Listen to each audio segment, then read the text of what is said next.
Olá, profissional da área de saúde. Você está envolvido com o processo de acreditação? Está tentando interpretar o manual ou o processo em si e percebeu que é bem difícil? Você não está sozinho. Eu sou o Célio Liz, consultor há mais de 25 anos, trabalho com consultoria em gestão da qualidade há mais de 35 e aqui é o canal destinado a te ajudar no processo de acreditação. Quer interpretando o manual, quer interpretando o relatório de uma auditoria, quer se preparando para uma auditoria de certificação, esse é o canal com o maior número de informações possível que você vai poder encontrar na internet. Então nós vamos passar para você várias informações e caso você tenha necessidade de tirar uma dúvida de maneira particular, nós temos o nosso Tira Dúvidas, que você consegue acessar aqui na descrição do nosso vídeo no YouTube, faz o agendamento, faz o pagamento e é tudo ali bem rápido e você consegue resolver um problema bem rapidamente. Mas se você quiser uma mentoria, algo mais aprofundado, mais estruturado, eu liderando esse processo, é só entrar em contato com a gente e a gente tem aqui, passa para vocês aqui o nosso endereço de e-mail, nosso contato, e você pode manter contato com a gente. Ou caso a sua organização precise de uma consultoria, um trabalho de palestra ou treinamento, também tem uns dos dados aqui importantes para vocês acessarem dessa maneira. Lembrando, mais uma vez, nós temos o nosso podcast, é só acessar aqui no canal do YouTube, nós temos lá nossas informações, todos os vídeos gravados na sequência dos requisitos do padrão, ok? Vamos continuar então mais alguns requisitos dessa subseção chamada internação. Vamos lá? Logo após a vinheta, vamos!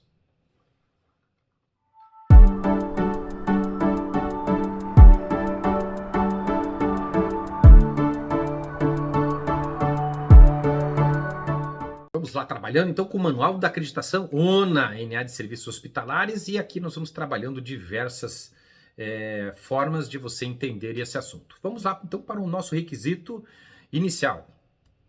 Requisito 11.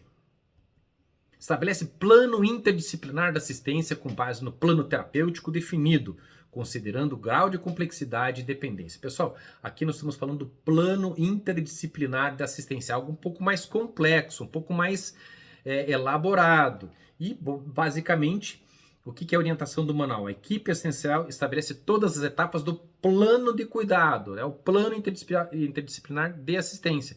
Como é que nós vamos evidenciar isso para o avaliador? Através dos procedimentos que regulamentam isso, que normatizam isso, se eventualmente você tiver algum formulário, algum fluxo que determina esse plano, mas basicamente é o plano interdisciplinar da assistência.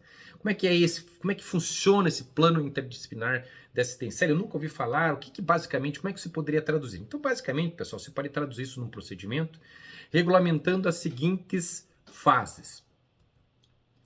Por exemplo, que deve ser feito por uma equipe multidisciplinar, ou seja, com a participação de, por exemplo, médicos, enfermeiros, psicólogos, fisioterapeutas, nutricionistas, assistentes sociais, farmacêuticos, ou seja, você pode envolver várias pessoas nessa equipe multidisciplinar. Ela deve sempre primar pelo quê? Pela avaliação integral desse paciente, ou seja, o plano ele começa com uma avaliação muito abrangente desse paciente, porque às vezes ele vai ter necessidade de aspectos sociais, aspectos psicológicos, nutricionais, ou seja, uma avaliação multidisciplinar desse processo. Ela precisa estar toda dentro de um documento? Não, ela precisa estar organizada. Por quê? Porque nós temos objetivos comuns. Então, dentro ali desse plano interdisciplinar de assistência, nós vamos ter objetivos comuns que precisam estar correlacionados na equipe, ou seja, todo esse cabedal de informações tem que estar bem coordenado, ou seja, o plano de cuidado ele tem que estar coordenado, ou seja, esse plano ele detalha as responsabilidades e intervenções de cada membro da equipe, ou seja, o que o médico vai fazer dentro do cuidado desse paciente, o que o enfermeiro vai fazer, eventualmente o papel do psicólogo, do fisioterapeuta, eventualmente se eu tiver a participação de um nutricionista clínico, se eu tiver a farmácia clínica, se eu tiver assistência social numa necessidade, ou seja, é um plano coordenado. Então eu vou redigir um documento que vai estabelecendo como é que vai funcionar essas situações. Além disso, pessoal, o que é importante? A comunicação e a coordenação desse plano multidisciplinar. Ou seja, com reuniões regulares ou uma comunicação contínua. Então, eu não tenho condições de reunir um médico, farmacêutico, assistente social e psicólogo. Ok, é muito difícil isso na prática do dia a dia. Mas eu posso ter um fluxo de comunicação contínua com esses membros. Ou seja, O que é o norte para esse paciente? O que ele deve ser submetido? E aqui as comunicações contínuas, onde é que eu vou registrar isso? No prontuário, né, pessoal? Lembrar também da participação do paciente e da família nesse plano interdisciplinar. A Ana gosta muito de observar isso. Então, tanto o paciente quanto os seus familiares devem ser frequentemente envolvidos nesse planejamento e na tomada de decisões, porque ele faz parte, né? O paciente ele é parte integrante, a parte importante ou a mais importante desse processo, quando nós estamos falando do plano interdisciplinar de assistência. E, finalmente, nesse plano é o monitoramento e avaliação, ou seja, de que maneira nós vamos avaliar a eficácia desse tratamento e, eventualmente, fazer algum ajuste necessário com base, né, na resposta e na evolução do paciente e suas condições. Então, o que é o plano interdisciplinar? Então, se você pegar cada título desse aqui, pessoal, que eu coloquei, ó, vocês podem pegar cada título desse e ir descrevendo os documentos e como isso funciona, como isso vai se materializar aonde, né? Como é que essas situações aqui vão se materializar? Vão se materializar lá no prontuário. Você pode criar uma máscara, você pode criar um roteiro, um fluxograma das atividades, onde tudo isso é determinado nesse plano interdisciplinar de assistência. Então, você pode criar um plano geral e aí você vai seccionando ele de acordo com a necessidade do paciente, ok? Vamos para o próximo requisito? Requisito 12. Dispõe de plano de alta multidisciplinar de conhecimento do paciente, cliente e o acompanhante para a continuidade do cuidado extra-hospitalar, considerando diagnósticos, procedimentos e morbidades. Pessoal, importante isso aqui, prestem bem atenção. Plano de alta disciplinar de conhecimento do paciente, cliente e ou acompanhantes. Então, basicamente, a repetição, ou seja, de que maneira eu vou evidenciar isso? Eu tenho que ter um procedimento regulamentando como é que isso funciona. Eventualmente eu posso ter um formulário, que ele pode estar definido como resumo de alta, o próprio prontuário. Ou seja, tudo isso que nós vamos estar estabelecendo é importante que você tenha isso registrado no prontuário, esse planejamento de alta. Ou seja, como é que vai fazer esse planejamento da alta, como é que vai funcionar, quais são as metas, quais são os prazos a serem seguidos e obedecidos. Ou seja, de que maneira o paciente vai acompanhar isso. Eu vou contar para vocês uma história. Recentemente eu fiz uma cirurgia no ombro e muito interessante que antes de eu entrar na cirurgia, eu já tinha uma orientação do pós-cirúrgico. E quando o médico saiu da cirurgia e foi me dar alta, ele já me deu uma folha, um papel A4 com todas as orientações que dali iam se suceder, né? Deu uma gagueira agora, do que ali para frente ia acontecer. E então eu tinha noção de quantas consultas eu ainda teria que ter nesse pós-operatório, que eu teria que fazer fisioterapia, que essa fisioterapia ia durar a expectativa de mais ou menos tanto tempo, qualquer frequência, a expectativa de ter dor ou não ter dor, ou seja, muitas das informações estavam muito claras para mim, tanto que ainda estou na fisioterapia desse processo, e eu sei muito bem ainda o que me espera, que fase que eu estou. Então eu consigo vislumbrar a minha alta em relação a esse procedimento cirúrgico que aconteceu. Veja, uma simples folha de A4.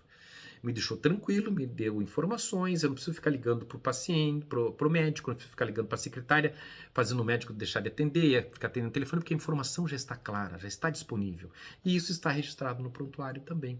Então fica muito claro essas informações, pessoal, quando eu trabalho de maneira transparente e entregando para o paciente. Ah, Marcelo, as coisas podem mudar de acordo com a evolução do paciente. Ok, mas a linha principal da informação já está ali adotada e clara para o paciente, ok? Vamos para o próximo requisito?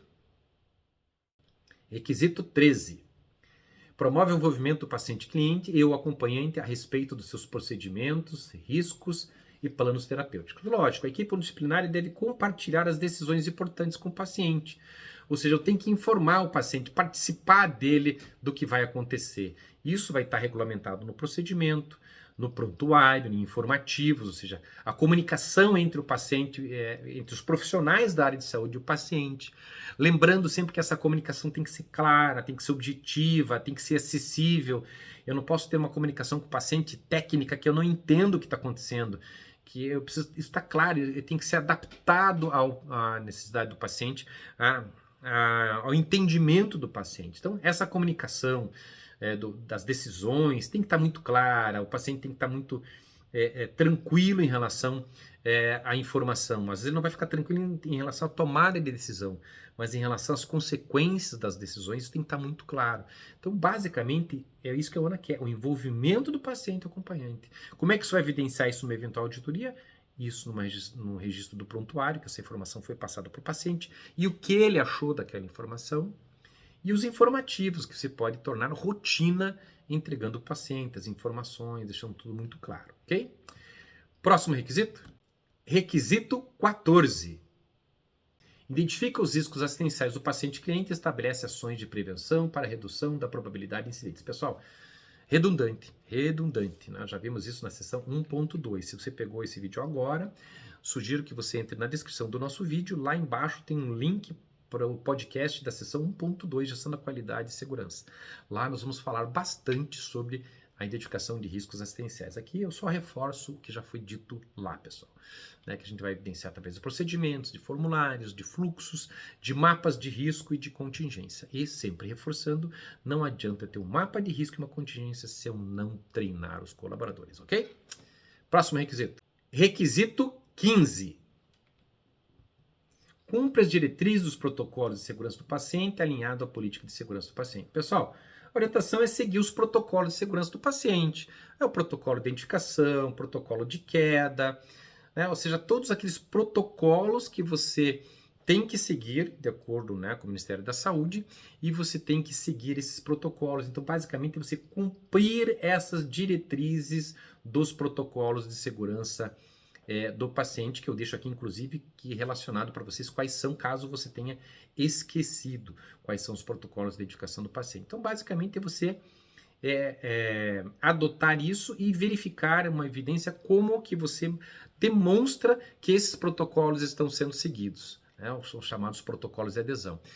Você pode fazer o indicador, né, para determinar esse protocolo, como eu digo aqui, né, uma dica importante, fazer um indicador sobre isso, ou através de auditorias internas ou através de treinamentos. Então é importante que você não só implante através de um procedimento, através de um protocolo, mas que você monitore melhor dizendo, a adesão a esse protocolo. E a melhor maneira, pessoal, é a auditoria interna ou através de indicadores matemáticos para isso, ok? Terminamos mais um bloquinho das nossas, dos nossos requisitos dessa subseção. Lembro de você deixar um like para a gente, algum comentário. Clica aí no sininho para receber os nossos vídeos e comente, faça algum comentário para que o YouTube entenda como relevante, ok? Até o próximo vídeo!